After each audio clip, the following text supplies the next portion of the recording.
예, 11시 20분 지나가고 있습니다. 어제 삼성전자가 이제 4만 원대 굴욕이 있었는데 오늘 좀 반등이 나옵니다만 시장 전체가 반등을 주기에는 뭔가 좀 신뢰감이 부족합니다. 오후장 터닝포인트와 함께 전략 세우도록 할게요. 두 분 함께 합니다. KM투자파트너스 김성훈 대표님, ISF 경제연구소 차영주 소장님 오셨습니다. 어서 오십시오. 안녕하세요. 예, 어려운 한 주가 지나가면서 오늘도 금요일이어서 또 오후로 갈수록 부담감이 사실은 없지 않습니다. 이슈들 하나씩 확인할게요. 첫 번째 내용 주십시오. 네, 다행스러운 건 이제 삼성전자, SK하이닉스가 반등이 나오는데요. 어제 사실은 SK하이닉스 같은 경우는 5%가 급락하면서 뭔 일이 있는가 싶었는데 사실 좀 물밑에서는 여러 이슈들도 좀 있었고 그렇습니다만 오늘 이제 반등이 나오는데요. 김성훈 대표님, 네. 반등이 얼마나 나올 수 있을까? 제목은 아까 본격 반등이 사실 본격 반등이라고 기대하기는 우리가 이르고 그죠? 맞습니다. 본격은 아니더라도 좀 반등이 좀 나올 수 있을까요? 그래도 나오니까 기분은 되게 그렇죠. 좋은데요. 다행이죠. 네, 일단 어제 같은 경우는 빅테크 이제 구글이라든가 아마존에서 이제 자체 칩 개발에 대해서 착수를 하겠다라고 했던 소식 때문에 어제 삼성전자가 일단 반등에 대한 구간임에도 불구하고 옵션 만기 마지막에 좀 밀어내면서 49,900원 일단 4는 찍고 나서 반등 구간을 오늘 보이는 모습들인데 어제 같은 경우에 SK하이닉스도 이러한 이 흐름 때문에 이러한 소식 때문에 많이 밀렸던 것이 사실은 확정되지 않은 구간에서 밀린 폭은 굉장히 컸다라는 점이고 오히려 삼성전자의 수급이 들어올 만한 이슈가 SK하이닉스의 삼성전자를 옮겼다 저는 그렇게 보고 있는데 일단 문제는 그렇습니다. 결론은 6만 원 도달 전에 사실 6만 원대까지는 기술적 반등이 오리라고 보는데 6만 원 도달 전에 엔비디아 지금 85%의 시장을 점유하고 있는 엔비디아 퀄이 통과되면은 TP를 상향할 수 있는 거고 6만 원 도달 이제 전에 그런 흐름들이 나오지 않으면 6만 원 돌파되고 나서는 일단 차익 실현을 좀 어느 정도 실현을 해야 된다. 삼성전자가 이제 신용융자가 지금 1조가 넘어섰다는 것은 굉장히 기록적인 사실이고요. 그래서 사실 아까 말씀드렸듯이 이것을 핑계 삼아서 포트폴리오 전략을 짠다면은 기존의 주도 세터였던 조선이라든가 이제 우리가 이제 그 방위 쪽에서는 일부 물량을 저는 개인적으로는 조금 담아야 되는 시점이 아닌가 이렇게 생각이 되고 있습니다. 삼성전자가 상승폭을 확대해서 6%가 올랐습니다. 평상시에 삼성전자가 6% 오른다고 이건 정말 탑 헤드라인으로 나올 기사죠. 대단한 3%만 올라도 대단한데요. 6%가 강하게 반등 오지만 말씀하신 것처럼 반등의 확신 이제부터 가자는 생각보다는 여기서 또 차익 실현할 물량이 또 나올 거예요. 그만큼 이제 시장이 눌려 있는 건데요. 차영주 소장님, 반도체 시각. 그다음에 엔비디아가 20일 날 다음 주에 실적 발표하잖아요. 사실 트럼프 트레이드가 좀 끝나면 엔비디아 실적 좋게 나오면서 IT 반도체 분위기 이런 걸 좀 기대하는데요. 어떻게 보세요? 지금 저는 실적은 그렇게 큰 변수가 되지는 않을 것이다라고 보여집니다. 네. 그러니까 실적에 대한 기대감이 지금 높은 거기 때문에 이런 상황에서는 오히려 실적이 못 나왔을 때를 대비를 해야 될 것 같아요. 실적이 잘 나온다 그래서 갑자기 이게 올라간다라기보다는 실적은 어떻게 보면 확인하는 그런 지표다라고 볼 수 있겠죠. 제가 이렇게 말씀드리는 이유가 삼성전자가 어제 그렇게 빠졌을 때 삼성전자와 오늘 6%가 올라갔을 때 삼성전자의 모습이 펀더멘탈이 바뀐 게 있나요? 전혀 없죠. 전혀 없습니다. 일단 긍정적인 부분들 김성훈 대표님 말씀하신 것처럼 HBM에 대한 긍정적인 뷰 여전하지만 어제라고 없었던 거 아니죠. 그러니까 결국 제가 이렇게 말씀드리는 것은 지금 반도체에 대한 것들은 어느 정도 저는 시장에 녹아 들어가 있다고 보고 수급 논리로 우리가 봐야 되지 않을까 싶습니다. 그동안 계속 반도체를 수급 논리로 말씀드려왔고 SK하이닉스 같은 경우 20만 원 안착 이전까지는 어떠한 매수 신호도 없다라고 말씀드려왔었고요. 삼성전자 같은 경우 이제 어제 옵션 만기일이었죠. 그러니까 옵션 만기일이면서 외국인들이 어마어마하게 이제 큰 배수로 돈을 벌었다라는 얘기가 있었어요. 결국 5만 원을 깨물어서 그들의 이제 이익을 극대화했다라는 거죠. 그래서 오늘 슈팅이 나올 것이다라고 많은 분들이 예상을 했습니다만 생각보다 더 많이 나왔다라는 거죠. 그래서 저는 오히려 삼성전자 입장에서는 지금 나올 악재는 다 나왔다. 우리가 이제 4만 전자까지 간다는 얘기가 있어서 4자를 결국 본 것도 저는 결과론적인 얘기지만 차라리 봐버리는 게 낫다. 안 좋을 땐 다 봐버리는 게 낫다라고 보여지고 그러니까 오늘 삼성전자가 6만 원을 6%가 쉽게 올라갔다라고 저는 보여집니다. 만약에 어제 5만 원대 초반에서 끝났다라면 삼성전자가 다시 한번 또 이렇게 이런 부분들이 나타날 수도 있겠습니다만 저는 삼성전자가 일단 단기적으로 김성훈 대표님이 언급하신 거랑 저도 동일하게 생각합니다. 6만 원까지는 일단 빈집 논리로 그러니까 삼성전자를 제가 그동안 얘기한 게 삼성전자는 외국인들이 팔다가 언제 그랬냐는 듯이 V자 반등이 한 번씩 나옵니다. 다른 주식이랑 다른 그런 특징인데요. 저는 삼성전자가 6만 원대까지는 일단 가능성이 있고 그러면 밑에서 거둔 분들은 또 20% 수익이 나기 때문에 이게 참 그 이상은 HBM의 트리거가 나타나기 전까지는 쉽지 않다. 어찌됐든 지금 삼성전자가 바닥을 잡아주면 지금 2차 전지는 이제 뭐 미국 정책주니까 논외로 친다 하더라도 다른 것들이 분위기를 잡아갈 수 있을 것 같고 그리고 이제 분기 배당하는 종목들은 연말에 또 배당 챙겨야 되는 거 아니겠습니까? 분기 배당 안 하면 내년 4월에 배당을 보셔야 되지만 분기 배당하는 현대차라든지 삼성전자는 좀 봐야 된다. 그다음에 내년 3월이면 이제 공매도 재개되니까 외국인들의 롱숏 전략으로 외국인들이 또 들어올 수도 있고 환율이 지금 1,450원대까지 이제 밀린다는 얘기도 있습니다만 1,420, 30원을 찍고 나면 다시 과거처럼 밀렸다 들어올 땐 또 외국인들이 들어오거든요. 이런 것들과 맞물리게 된다라면 차라리 지금 우리나라는 악재 맞을 것을 다 맞은 상황이기 때문에 이제부터는 조그만의 희망만 있다 하더라도 단기 반등 정도는 충분히 기대할 수 있지 않을까 싶습니다. 반도체는 일단 좀 브레이크가 걸려서 한숨 돌렸고요. 다음 이슈 보겠습니다. 가장 오늘로만 보면 가장 심리가 안 좋고 고민되는 쪽이 2차 전지이죠. 트럼프 대통령이 뭐 공원 자체가 자기가 대통령 되고 나면 보조금 폐지한다고 했고 지금은 이제 우리로 얘기하면 인수위원회죠. 그런 추진단에서 이걸 검토하고 있다는 뉴스입니다. 이것도 이제 차 소장님 말한 것처럼 2차 전지가 어제랑 오늘 달라진 거 없는데 지수가 뭐 3, 4%가 아니라 LG에너지솔루션이 9%고요. 포스코홀딩스가 10%고 와 정말 뭐 폭포처럼 쓰나미가 오고 있어요. 김성훈 대표님 2차 전지 어떻게 해야 돼요? 이거 보니까 이제 테슬라의 치킨 게임이 지금 시작된 것 같은데요.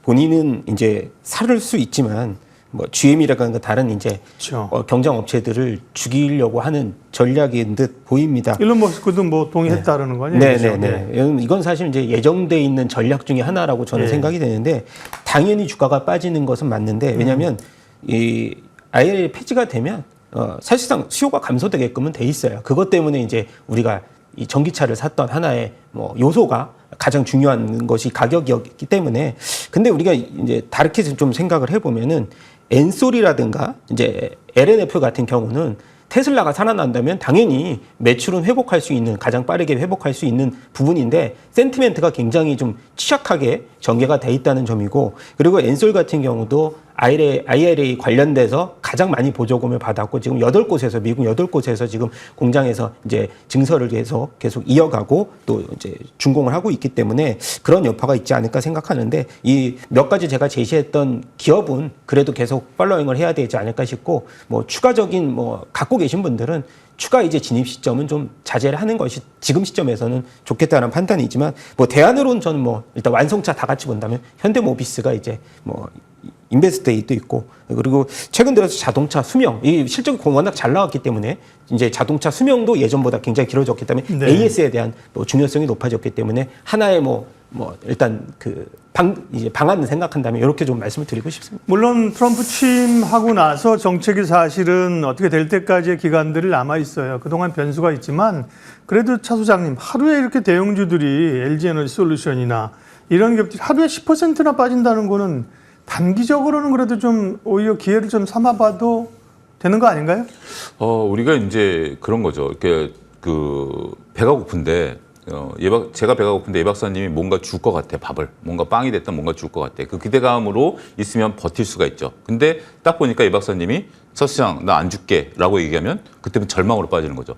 그러니까 저는 2차전지 지금 그런 모습이다라고 말씀드릴 수가 있겠습니다. 지금 이제 일부 국내에서 이제 말씀하시는 분들이 트럼프가 대통령이 이제 당선이 됐고 당선되기 이전부터도 일부 공화당 의원들이 IRA법의 폐지를 반대하겠다. 한 20명 정도가 얘기를 했으니까 이게 과연 그리고 이제 공화당 의원들이 하고 있는 하원이나 상원 의원이 있는 그 주에도 2차전지 기업들이 많기 때문에 과연 이걸 폐지할 수 있겠느냐라는 논리를 했었다라는 거죠. 뭔가 폐지가 안 될 것 같은. 그러니까 이제 우리가 처음만 하더라도 트럼프가 대통령이 되면 IRA 법은 폐지야라고 했는데 뭔가 희망의 트리거를 조금 가졌었던 거죠. 네. 그런데 이제 지금 보니까 이 빵을 안 준다라고 지금 이제 선언을 한 거죠. 물론 박사님 말씀하신 것처럼 취임한 이후에 이제 결정이 나긴 하겠지만 그리고 이제 또 희망은 일론 머스크가 굉장히 중요한 자리에 들어갔는데 2차 전지를 없앨 것이냐라는 부분에 있어서 그런 부분들까지 이제 다 한꺼번에 나오면서 실망감이 지금 굉장히 이제 극심하게 나온 거다라고 보는 거죠.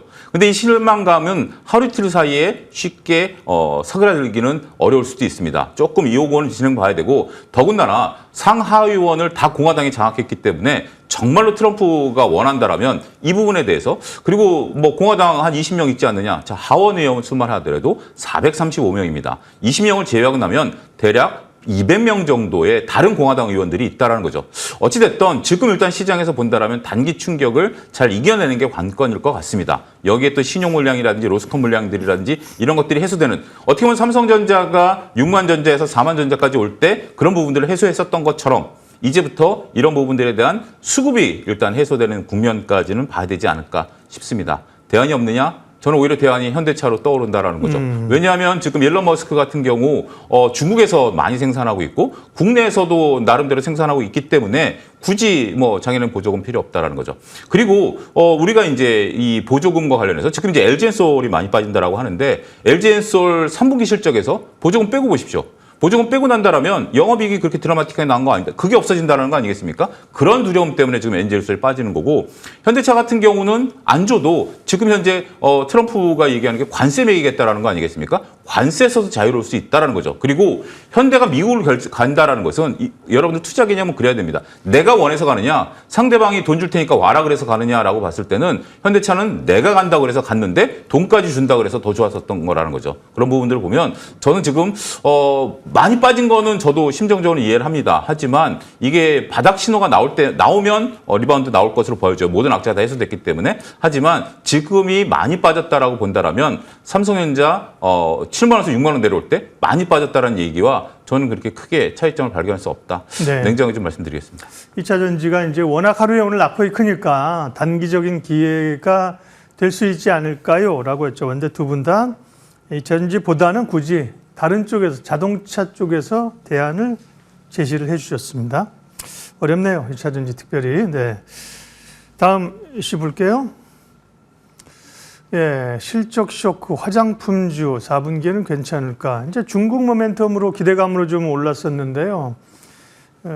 이제 관세, 미국 관세 이런 우려가 있는 거고 조금 오르는 것 같더니만 오늘도 화장품 낙폭이 큽니다. 차영주 소장님, 실적은 뭐 어제 오늘 실적 나온 거 있습니까? 뭐 실적은 전 잘 체크 못했는데. 뭐 전반적으로 네. 실적들 네. 나온 거 보면, 근데 네. 이제 이게 우리가 한 가지 간과했었던 것이 저도 이제 이 부분에 대해서 조금 보면서 아차 싶었던 부분도 네. 말씀드리면, 예. 올 상반기만 해도 주식시장이 좋다 보니까 모든 것들이 이제 다 좋아 보였었다라는 거죠. 이 좋아 보였었다라는 것은 대형주나 중소형주 같은 경우도 다 좋아 보였다라는 건데, 소형주 같은 경우는 변동성이 굉장히 크죠. 화장품 같은 경우 매출이 뭐 1,000억이 안 되는 기업들이 수두룩한데 그런 것들이 다 이제 수출 모멘텀이 있다라고 얘기를 해가지고 주가가 올랐었던 거죠. 그런데 지금 이제 어닝에 대한 부분들이 컨센서스 대비해서 적게 나온 거죠.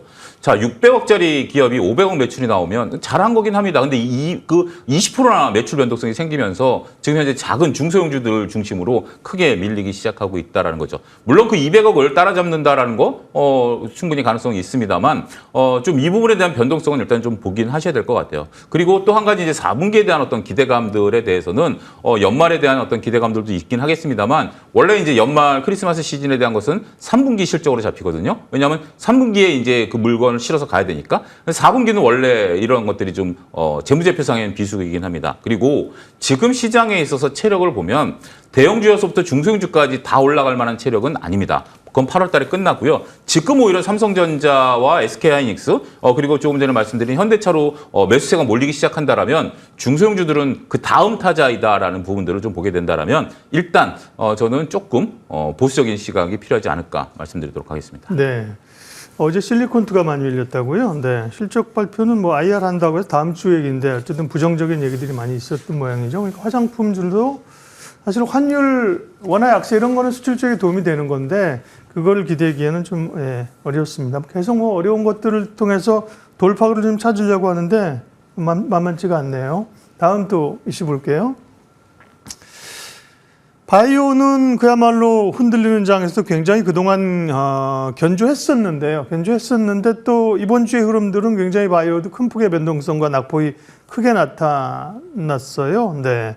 바이오는 일단은 그 CDMO, CMO 쪽이 삼성바이오 강했었고요. 그래도 관심 있는 건 사실은 이 바이오텍 플랫폼입니다. 바이오 전략 대표님. 네, 일단 뭐 지금 시점에서 유동성도 적고 국채 금리는 상승하는 상황에서 바이오주들의 센티멘터가 좋을 수가 없습니다. 그 중에서도 군계 일학인 종목들이 몇 가지가 이제 발견이 됐는데 뭐 가장 대표적으로는 알테오젠이었고요. 그리고 이제 펩트론, 리가켄바이오 이렇게 공통적인 좀 플랫폼과 관련된 기업들이 사실상 이제는 선택과 집중으로 살아남을 수밖에 없다라고 하는데 펩트론 같은 경우는 지금 이제 이 비만 치료제 관련주들이 이제 우리가 노보노디스크가 출시가 되고 나서 다 같이 빠졌거든요. 근데 펩트론만은 지금 신고가를 연출하고 있는 모습들을 보여주고 있는 상황이 지금은 이제 자체 플랫폼 기술을 독보적으로 갖고 있기 때문이 아닐까. 아직까지 이게 기술 수출에 대한 가시화적인 내용은 없습니다만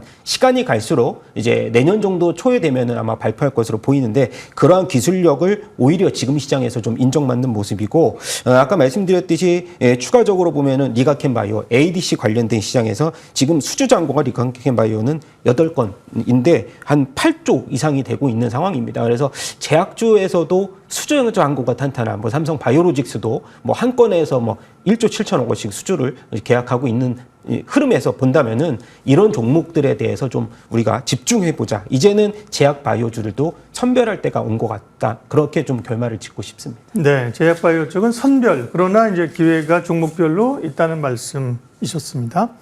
이슈 4가지 봤고요. 마지막으로 종목에서 기회를 찾아보겠습니다. 공략해 볼 만한 종목, 김성훈 대표님은 뭡니까? 네, 오늘 알테오젠 아까 말씀드렸듯이 네. 알테오젠인데 지금 그 애널리스트 쪽에서는 지금 가격대에서 75만 원 목표가 TP가 네. 올라와 있는데 저는 뭐 그 이상도 가능하다고 좀 조심스럽게 장기적으로지만 가능하다 보는데 지금 유일한 대항마인 이 할로자인 같은 경우는 독점 계약입니다. 근데 지금 알테오젠은 비독점이에요. 이 독점 계약을 했던 이유가 시장 개척을 위해서 불가피한 판단. 근데 얘네가 이제 특허 만료가 30년이거든요. 근데 아까 알테오젠 같은 경우는 2040년입니다. 충분히 남아있고 이번에도 이제 일본 제약사죠. 다이치 산교하고 계약 건수 한 건만 4천억인데 지금 진행 건수만 7건입니다. 그래서 제가 이제 뭐 내년 전 2026년도에 흑자가 한 4천억 나오는데 그거 이상이 나온다면 지금 가격대는 사실 밸류에이션 측면으로는 20배 정도 저는 지금 비싸다고 생각하지 않아서 지금 추세로 봤을 때도 계속 50만 원대의 돌파가 얼마 남지 않았습니다. 그래서 목표 주가 55만 원 제시를 하고요. 손절가 38만 원 말씀드리도록 하겠습니다. 바이오 좋게 얘기하셨는데요. 다만 이제 압축이 필요하다고 하셨죠. 알테오젠 관심주였고요. 차영주 소장님 관심주는요? 뜬금없이 카카오를 말씀드리도록 하겠습니다. 카카오. 예, 네. 저 카카오는 2021년 처음으로 추천을 좀 드리는 건데요. 그러니까 지금은 어떻게 보면 차라리 지금은 이게 어떻게 보면 짧게 매매하면 이번 달, 다음 달 초까지는 오히려 쉽게 매매가 가능할 것도 있습니다. 삼성전자 어제 뭐 종가 무렵이 아니더라도 5만 1,000원대 사셨다도 5% 수익이 삼성전자 하루 만에 주는 거 아니겠습니까?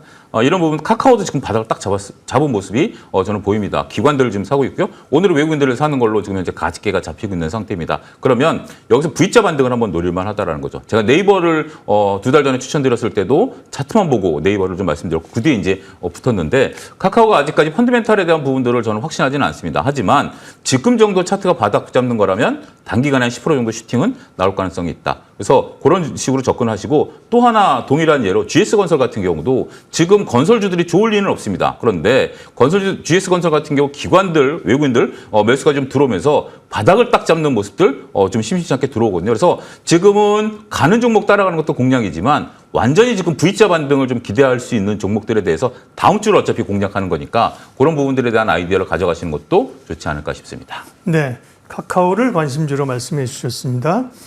오늘 금요일이기 때문에 오늘 오후장과 함께 이제 다음 주까지 내다보는 전략을 세웠습니다. 종목까지 두 분이 언급해 주셨죠. KM투자 파트너스 김성훈 대표, IS셋 경제연구소 차영주 소장 두 분 함께했습니다. 고맙습니다.